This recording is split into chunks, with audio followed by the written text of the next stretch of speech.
Hey guys, this is Monalisa from unfiltered life.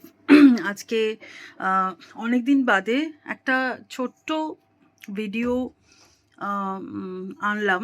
বড় video করছি কারণ 3 মিনিটের বেশি হবে। তো এই ভিডিওটা একটু সবাই শুনো। মানে মানুষ আজকালকার দিনে কেন একটা মানুষকে সাহায্য করতে ভয় পায়, বা মানে ভাবে দুবার যে সাহায্য করব কি করব না, তার একটা ঘটনার ভুক্তভোগী আমি।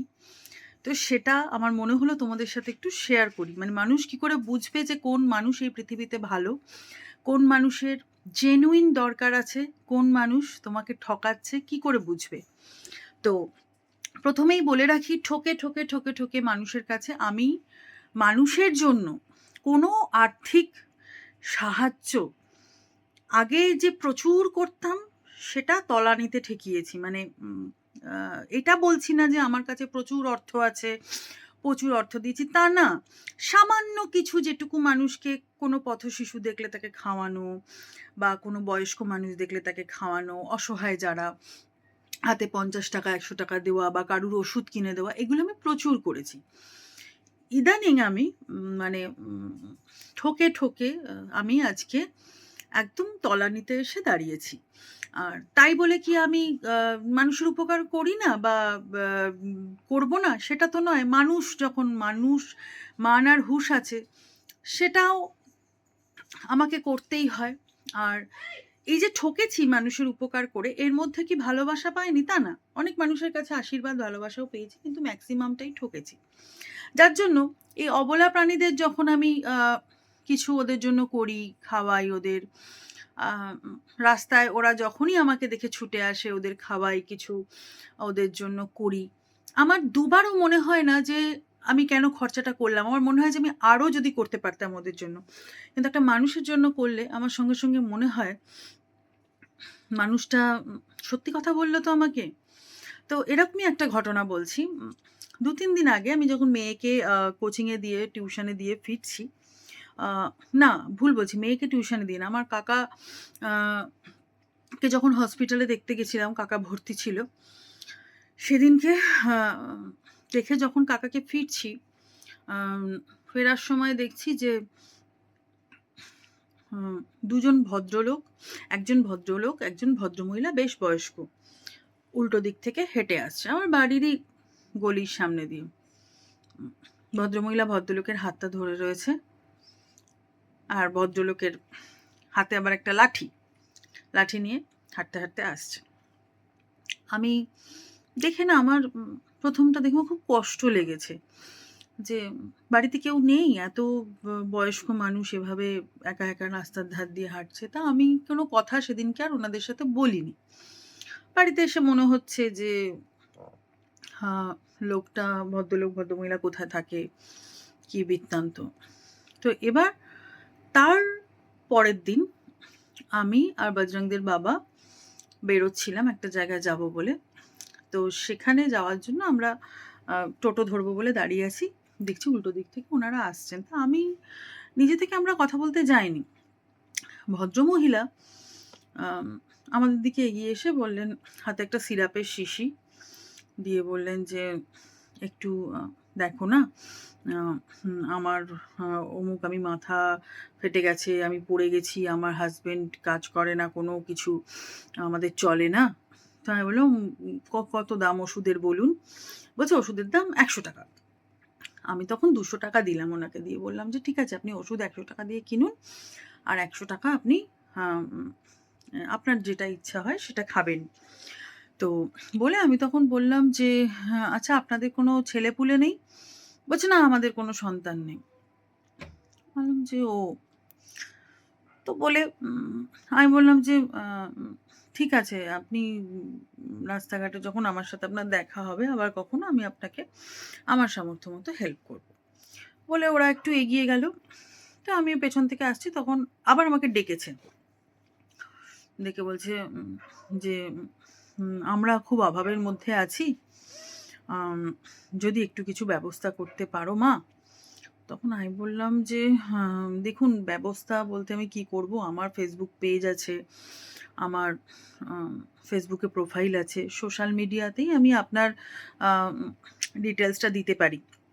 আপনার কি অসুবিধা হয়েছে না হয়েছে দিতে পারি। আর যদি কোনো মানুষ আ সাহায্য করতে ইচ্ছুক হয় সে তাহলে আপনাকে সাহায্য করবে। কিন্তু আমি তো ওইভাবে কাউকে বলতে পারব না। কারণ আপনি সত্যি না মিথ্যে সেটা আজকালকার দিনে তো বোঝা খুব মুশকিল।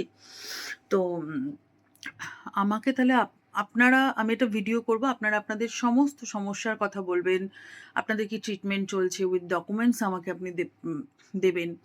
আমি তাহলে আমার Facebook প্রোফাইলে, পেজে বা আমার YouTube এ যে চ্যানেল আছে আমি সেখানে বলে দেখব। আমি এটা করি না। কিন্তু আম খুব যাদের অসুবিধা তাদের জন্য এটুকু করাই যায়। তখন আমি বলছি যে, "আপনাদের আ কোনো ছেলেপুলে নেই?" তো বলছে, "হ্যাঁ, হ্যাঁ মা আমি ভুল বলেছি। আমার একটা ছেলে আছে। সেই ছেলে অমুক জায়গায় থাকতো, চাকরি করতো। ওখান থেকে আ নিয়ে চলে আসে।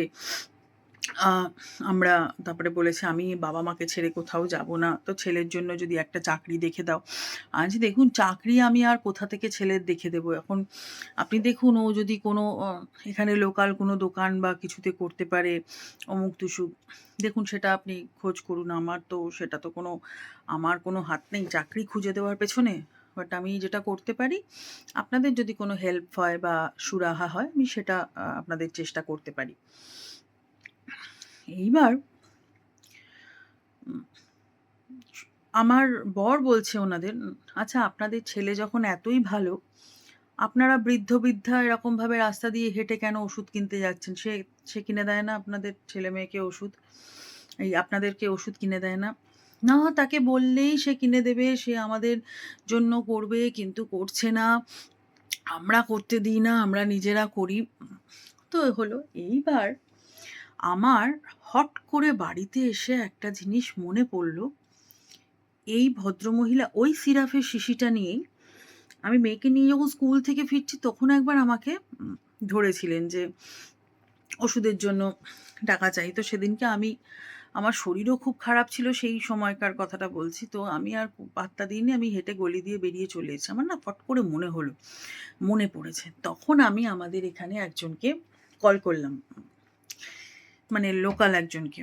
আর আমার যেহেতু এখানে প্রচুর পরিচিতি, আমি নিজেও হাওড়াতেই বড় হয়েছি ছোট থেকে। আমার বাবা আ তো পরে গিয়ে কলকাতার দিকে ফ্ল্যাট কিনল। ছোট থেকে তো আমি হাওড়াতেই বড় হয়েছি। আর মোটামুটি সবাই আমাকে খুব ভালোবাসে। তা আমি একজনকে ফোন করে বলছি যে, "আচ্ছা দাদা, আ উম আ ভাই ব্যাপারটা কি বলো তো? এরকম অমুক ছেলেটার নাম বলছে। কি এদের কি কোনো অসুবিধা আছে?" বলছে যে, "দিদি তুমি কোনো ভিডিও-ফিডিও কিচ্ছু করো না। তুমি কিছুতে যেও না।" এবার ওই ছেলেটার নাম শুনেই আমাকে ওর বাবা-মার কথা বলছে। বলছে, "রোজ যায় তো এরকম লাঠি হাতে?" আমি বলছি যে, "হ্যাঁ।" বলছে, "কিচ্ছু করো না। ভদ্রলোক সরকারি চাকরি করতো, পেনশন হোল্ডার, পেনশন পায়। আর এইরকমভাবে ওই লোকের কাছে মিথ্যে কথা বলে টাকা নিয়ে চালায়।" আমাকে বলছে, "তুমি খবরদার ভিডিও করো না।" আমি বলছি, "না, না আমি ভিডিও করতাম না। কারণ তোমার দাদা মানে বাজরংদের বাবাও আমাকে বলল যে ওর ছেলের কথাটা ওনারা যেরমভাবে বলছে আমার খুব সন্দেহজনক লাগছে। এবার ওনাদের কথাতেও আমার অনেক অসঙ্গতি লাগছে।" তো যাই হোক এবার আমি তো ওনাকে নাম্বারটা দিয়ে দিয়েছিলাম। আমি বলেছিলাম যে মানে ওনাদের নাম্বারটা নিয়েছি নিয়ে মিস কল চলে গেছিল। দিয়ে দিইনি না মিস কল চলে গেছে। দিয়ে সেভ করতে গিয়ে। তো আমি বলেছিলাম, "ঠিক আছে আমি আপনাদেরকে পরে ফোন করে নেব।" এবার আমি তো নাম্বারটা ব্লক করে দিয়েছি। বাড়িতে এসে আমি যখন দেখেছি যে ব্যাপারটা ঘাপলা আছে আমি ব্লক করে দিয়েছি। কনস্ট্যান্টলি আমাকে ফোন করেই যাচ্ছে, ব্লক লিস্টে নাম উঠছে, রিজেক্ট লিস্টে। কনস্ট্যান্টলি ফোন করে যাচ্ছে, কনস্ট্যান্টলি। আর মানে কি বলবো ওকে, আমার ওনাদের আর কিছু বলার নেই। তো আমি ঘটনাটা হচ্ছে যে উম এইভাবেই তো বিশ্বাসটা ভেঙে যায়। একটা মানুষ কি করে আরেকটা মানুষকে এইভাবে হেল্প করবে বলতে পারো? কোন দিক দিয়ে হেল্প করবে? প্রত্যেকের তো কষ্টের টাকা, প্রত্যেকে কষ্ট করে রোজগার করছে। উনি পেনশন হোল্ডার, উনি গভর্নমেন্ট সার্ভিস করতেন। আমাদের তো পেনশনই হবে না ভবিষ্যতে। আমাদের তো গভর্নমেন্ট সার্ভিসই নেই আমার হাসব্যান্ডের। আমাদের দুজনের যে যৌথ আয় সেটাতে তো কোনো পেনশনই নেই আমাদের। তো আমরা কি করে মানে উনি তো সেক্ষেত্রে আমাদের থেকে অনেক ভালো আছেন। তো আজকাল আমার এটাই বক্তব্য, আমি জানি না তোমরা আমার সাথে একমত হবে কিনা। এরকম না অনেক দেখছি মানুষের একটা প্রফেশন হয়ে গেছে যে মানুষ হাত পেতে টাকা চাইছে আজকাল। তাদের প্রচুর আছে, বাট ওই ভিক্ষে করে যতটুকু পাওয়া যায় তাতে যেটুকু সংসার চলে যায় বাকিটা সেভ হবে। মানে রোজগারটা ভিক্ষে করে তার থেকে চলে যায় ভালো। এইটা যেন একটা মানুষের স্বভাব হয়ে গেছে। তো এই আর কি বলার, যে আমার সাথে ঘটনাটা ঘটেছে বলে তোমাদেরকে বললাম। ভবিষ্যতে 4 পেয়ে বাচ্চাদের যত খুশি উপকার করো, যত খুশি খাওয়াও, যত কিছু করো, কিচ্ছু ঠকবে না। মানুষকে উপকার করার আগে 5 বার ভাববে, তারপর করবে। এইটা তো আমি একটা অভিজ্ঞতা বললাম। আমার পূর্বে যে কি অভিজ্ঞতা আছে সেটা কোনোদিন পরে তোমাদের সাথে শেয়ার করব। সকলে ভালো থেকো, আনন্দে থেকো, সুস্থ থেকো।